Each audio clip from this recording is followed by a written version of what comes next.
আচ্ছা আপু, পর পুরুষের কাছে যে মিষ্টি মধুর হাসি দিয়ে ঢুকতে গেলে ব্যথা লাগে, ঢুকলে পরে হাসে, কোন দেখি কি? চুরি। আশাআল্লাহ, এটা কি সঠিক? জি, এটাই সঠিক। মনে হয় না। জি, সঠিক। না না না। আচ্ছা দর্শক ভাইরা, আপনারাই বলে যাবেন যে এই অ্যানসারটা আপুকে সঠিক দিল না ভুল দিল। মানে মেয়েদের তো দেখে বোঝা যায় যে তারা বিবাহিত, ছেলেদের কি দেখে আমরা বুঝবো যে ছেলেরা বিবাহিত?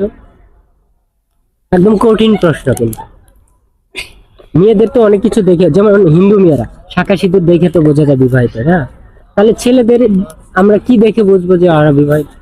এটা বলতে পারবো না আমি। পাস দিয়ে দেবো। দেন। আচ্ছা, হবে যে মেয়েদের দেহে গোল গোল কোন জিনিসটা? একদম পজিটিভ কিন্তু।